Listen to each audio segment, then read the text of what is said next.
As cartas de Paulo versus as cartas dos apóstolos. Paulo contra Pedro. Bom, eu vou dar uma lida aqui em 2 Pedro, capítulo 3, versículo 15 e 16. E tendo por salvação a longanimidade de nosso Senhor, como também o nosso amado irmão Paulo. Presta atenção, irmão Paulo vos escreveu segundo a sabedoria que lhe foi dada, falando disto como em todas as suas epístolas, entre as quais há pontos difíceis de entender, que os indoutos e inconstantes torcem e igualmente as outras escrituras para sua própria condenação. Bom, para quem não conhece a fundo, né, lendo assim, de pronto, a gente entende que parece que Pedro está realmente tentando até elogiar Paulo, né? Mas né, nos cabe aqui duas observações. Primeiro, ele chama Paulo de irmão. Ele não o coloca o título de apóstolo para Paulo. Essa é a intenção visível, né, da ortodoxia e também das cartas, né, que não é de Paulo, as cartas dos outros apóstolos, é tentar menosprezar Paulo e a sua doutrina. E ele diz assim, poxa, só você entender, né? Só você pensar um pouco. Ele fala assim, poxa, as cartas de Paulo têm pontos difíceis, que os indoutos torcem para sua condenação. Isso me remete a pensar que Pedro, ele está proibindo de ler as cartas de Paulo, porque ele fala que é de difícil compreensão, então é melhor que você não leia, porque se você ler e compreender de uma maneira errada, você vai ser condenado. Então é melhor então que você não leia, porque ela é difícil de compreensão, onde os indoutos e inconstantes torcem. Mas naquela época a grande maioria era indouto, né? Ou seja, uma pessoa sem uma instrução adequada. Então eu creio que aí justamente Pedro, né, ou quem colocou o nome de Pedro nessa carta, quis desencorajar a leitura das cartas de Paulo. Continuando ainda em Pedro versus Paulo, 2 Pedro capítulo 2, versículo 18 e 19. Porque falando coisas muito arrogantes de vaidades, engodam com as concupiscências da carne e com dissoluções aqueles que estavam afastando dos que andam em erro, prometendo-lhes liberdade, sendo eles mesmos servos da corrupção, porque de quem alguém é vencido, de tal faz-se também servo. Agora vou me contrapor lendo as cartas de Paulo. Paulo, né, aos Gálatas, capítulo 5, versículo 1. Estais por firme na liberdade com que Cristo vos libertou, e não tornais a colocar-vos debaixo de jugo de servidão. Gálatas 2,4. E isso por causa dos falsos irmãos que se intrometem e secretamente entram a espiar a nossa liberdade que temos em Cristo Jesus para nos pôr em servidão. Bom, a queixa de Paulo aqui é que eles estão na liberdade de Cristo, sem o jugo da lei, porque para Paulo o fim da lei é Cristo. Mas a turminha, né, de Pedro, Tiago e João tentam de novo entrar dentro da igreja de Paulo e tentam colocar ele de novo à servidão, levar eles de novo para as leis e os profetas. Essa é a queixa de Paulo. E se pode notar que, segundo Pedro, ele ressalta isso, prometendo-lhes liberdade. Então você vê que Pedro escreve essa carta justamente se contrapondo à liberdade que os discípulos de Paulo tinham, de não ter que ter a lei como uma regra de fé. Vamos lá, continuando também Pedro contra Paulo. Vamos ler aqui 2 Pedro 3, 4. E dizendo onde está a promessa da sua vinda, porque desde os dias que os pais dormiram, todas as coisas permanecem como desde o princípio da criação. Agora vou ler um texto avulso aqui, Mateus 24, que diz assim, 31 e 34. E ele enviará os seus anjos com grande som de trombeta, e esses reunirão seus eleitos dos quatro ventos da terra, de uma extremidade ao céu. E lhes asseguro que não passará essa geração antes que todas essas coisas aconteçam. Bom, o pessoal de Pedro Pedro, da igreja né, judaica cristã, acreditava piamente que Jesus voltaria dentro daquela geração. Porque todas as profecias, principalmente no Velho Testamento, tinha como premissa acontecer dentro daquela geração, ou seja, dentro de 40 anos. Né? Eles acreditavam também e pregavam que tudo aconteceria, ou seja, essa suposta segunda vinda de Jesus viria ainda naquela geração. Vamos continuar agora, a gente vai trocar, né? Agora vai ser João, as cartas de João versus as cartas de Paulo. João, em 1 João 2,19 diz assim: quem é um mentiroso, senão aquele que nega que Jesus é o Cristo? E o anticristo, esse mesmo que nega o Pai e o Filho.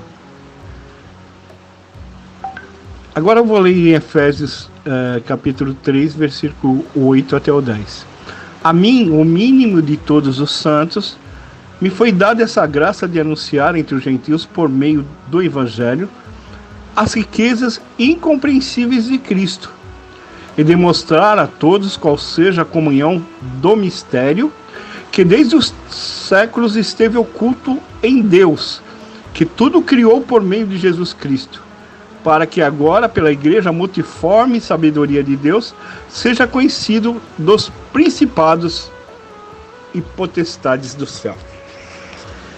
Bom, em 1 São João, nessa epístola, está dizendo assim que o anticristo é aquele que nega que Jesus é o Cristo. A palavra Cristo aí quer dizer o Messias. Todo mundo sabe aqui que o Messias é aquele Messias prometido pelos apóstolos, né, do Velho Testamento. Bom, eu como marcionita ou ignóstico, eu entendo o seguinte, que Crestos, só que nessa tradução está escrito Cristo, mas a tradução correta está nas cartas de Paulo, onde está escrito Cristo, nas cartas de Paulo, não se refere ao Messias, mas sim a Crestos. Crestos quer dizer bom, o bom. E em algumas cartas também está escrito Isocrestos. Quer dizer, Iso, Deus, Crestos, bom, o bom Deus. Então, esse bom Deus, esse Crestos, ele desce do pré-Roma, fica um ano conosco e ascende ao céu antes da crucificação. Esse Crestos tem a missão de pregar o reino dos céus, o reino do Deus incognoscível, até então desconhecido. Não tem esse reino no Velho Testamento, né? De modo algum, o reino de Jeová se consiste aos 7 céus da matéria, e principalmente no Velho Testamento, se concentra na sua maioria aqui na Terra. Agora, Paulo diz o seguinte, como eu li em Efésios 3, 8 e 10, que esse mistério de Cristo, ou de Cristo, da vinda dele, esteve oculto. É um mistério oculto, que foi revelado pela igreja agora, e pela igreja foi conhecido pelos principados e potestades dos ares. Ou seja, nenhum ser dos ares, esses arcondes que criaram os céus e a terra, não sabiam, isso inclui também Jeová, o Yadabote, não sabiam da vinda de Cristo, ou seja, de Crestos. Então, a igreja marcionita e as cartas de Paulo negam piamente que Jesus é o Cristo, que Jesus é o Messias. Nós aceitamos que Jesus é Crestos, mas não que Jesus é o Cristo, o Messias prometido pelos profetas de Israel. Continuando agora também Paulo contra João, vamos ler 1 São João 2, 22. Nisto conhecereis o Espírito de Deus. todo espírito que confessa que Jesus veio em carne é de Deus. E todo espírito que não confessa que Jesus veio em carne não é de Deus, mas é o espírito do anticristo, do qual já ouvistes que há de vir, e que eis que já está no mundo. Ora, nós, os marcionitas, seguidores das cartas de Paulo e também os gnósticos, não acreditamos em hipótese nenhuma que Crestos ele veio em carne. Não acreditamos de modo algum que ele veio em carne. Porque diz, agora eu vou ler Filipenses 2:7, assim também está escrito que o primeiro homem, Adão, foi feito em alma vivente e o último Adão em espírito vivificante.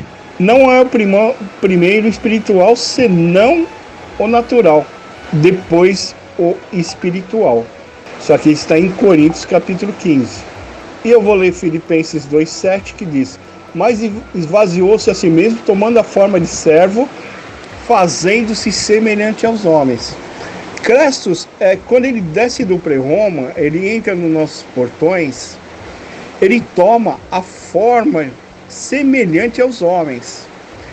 Aqui não diz que ele é um homem, ele se assemelhou, colocou a sua aparência como se fosse de um homem. Mas em Coríntios 15, 1 Coríntios 15, diz que o primeiro Adão foi feito uma alma vivente e o segundo Adão em espírito vivificante. Então Cresto, ele é um espírito vivificante. De modo algum a gente acredita que Cristo veio em carne. Então essa epístola de São João está contra a pregação de Paulo, contra a pregação marcionita e contra também a pregação dos gnósticos. Vamos agora para Judas contra Paulo. E desde profetizou também Enoque, o sétimo depois de Adão, dizendo: eis que é vindo o Senhor com milhares de seus santos, para fazer juízo contra todos e condenar dentre todos os ímpios, por todas as suas obras de impiedade que impiamente cometeram, e por todas as duras palavras que os ímpios pecadores disseram contra ele.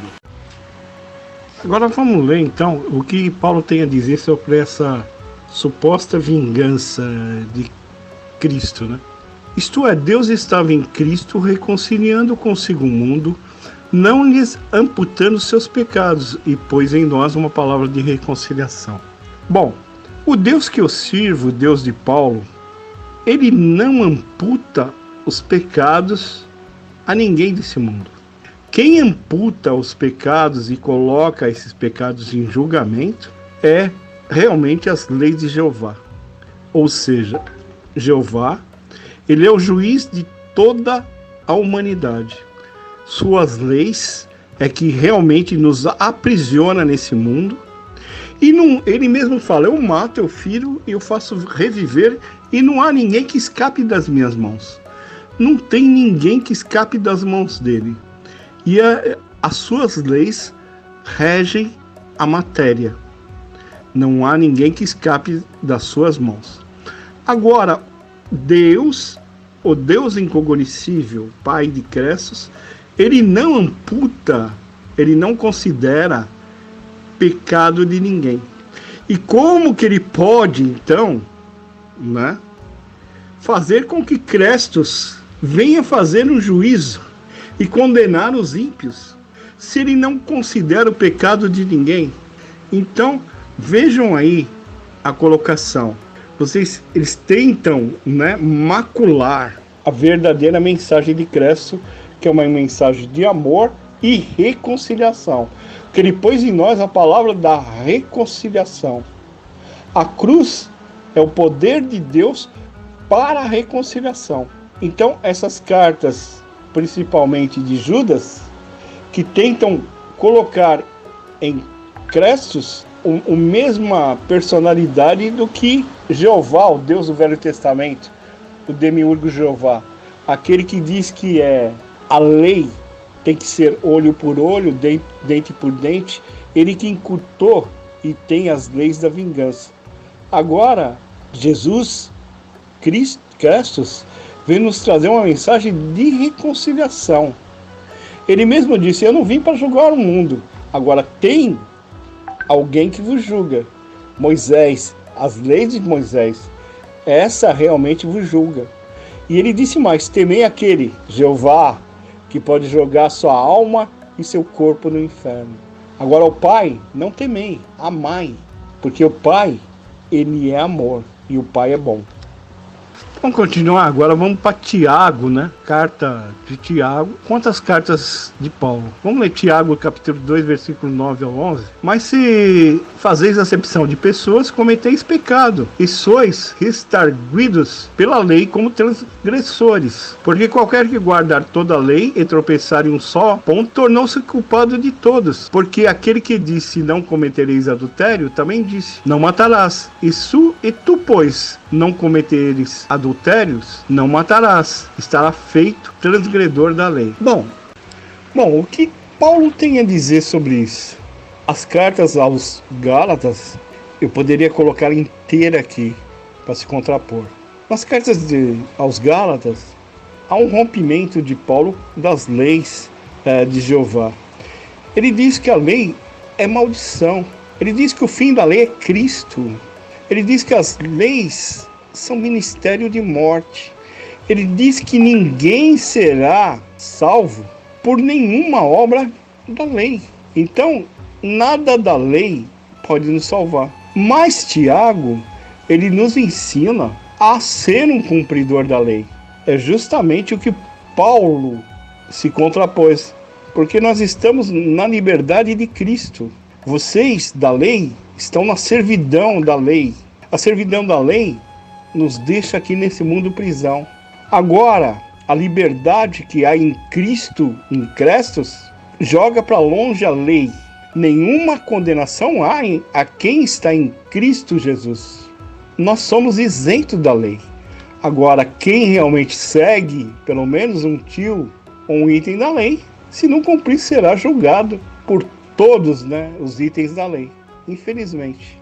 Agora existem 3 cartas falsas de Paulo, 1ª e 2ª Timóteo e Tito. Eu vou colocar alguns trechos dessas cartas falsas. 1 Timóteo capítulo 2, versículo 5. Porque há um só Deus e um só mediador entre Deus e os homens, Jesus Cristo o homem. Vou voltar de novo. Onde que Paulo disse que Crestos é homem? Cresto, ele veio na semelhança dos homens. Crestos é um espírito vivificante. Crestos não tinha onde reclinar sua cabeça. Crestos passava no meio das pessoas. Ora ele aparecia, ora ele desaparecia. Ele mesmo dizia assim: aonde estiver 2 ou 3, eu estou no meio deles. Ele podia estar no momento falando com seus discípulos, mas se alguém invocasse, ele estaria lá naquele momento, se multiplicaria. Então ele é um espírito vivificante que andou sobre os mares e assim por diante. Olha agora o absurdo.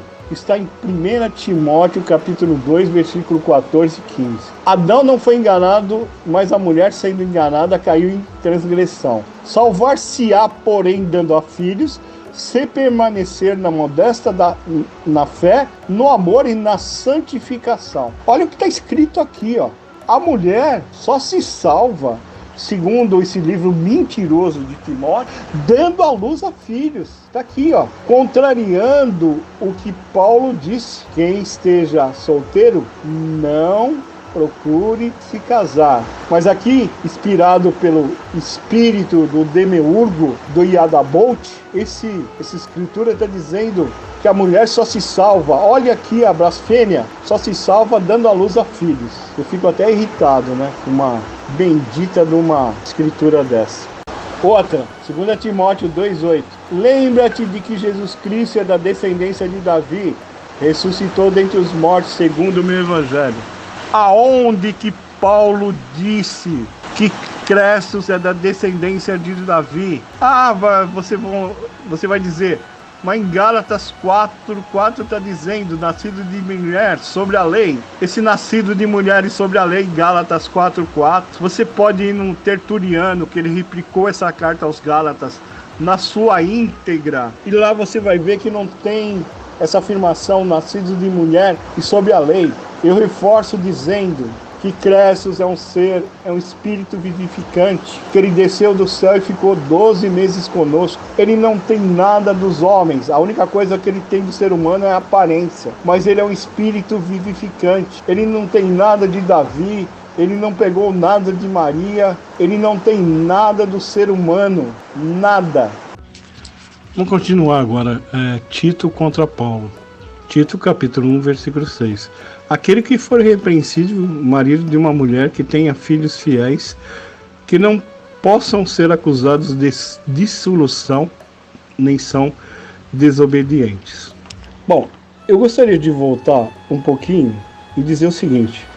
No templo de Jeová, algumas pessoas com deficiências eram excluídas de servir ao templo de Jeová. E uma delas é aqueles que tinham testículos esmagados, que eram as pessoas castradas, os eunucos. Por que eles eram proibidos?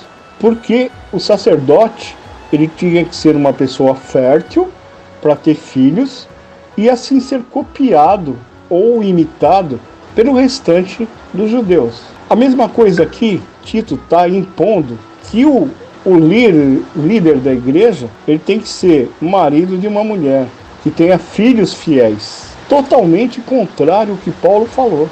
As igrejas de Paulo eram constituídas, ao meu ponto, por pessoas, na sua maioria, solteiras. Por que solteiras?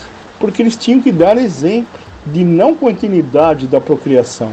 O próprio Crestos disse assim, tem eunucos que se fizeram eunucos, se castraram pelo reino dos céus. Creio eu, esses eunucos que se castraram pelo reino dos céus, eram justamente os bispos das igrejas marcionitas, porque eles davam exemplo para dizer não à procriação, não à sequência da reencarnação de Jeová. E eles tinham que ser o exemplo. Ao contrário que Tito está mandando aqui, ou é Tito ou sei lá quem, que tem que ser marido de uma mulher que tem que ter filhos. É o que a gente vê aqui, né? Na igreja evangélica, principalmente, né? Um bom exemplo. Que tem filho, depois se casam, depois se divorciam, e tem mais filho, e assim por diante. Ninguém é exemplo de ninguém. O próprio pastor fica olhando para as irmãs mais novas, e assim por diante. Então, só para finalizar, foi colocado cartas dos demais apóstolos, a não ser Paulo, justamente com uma fala para se contrapor ao todo o pensamento do Paulo das cartas, o pensamento contrário às leis de Jeová.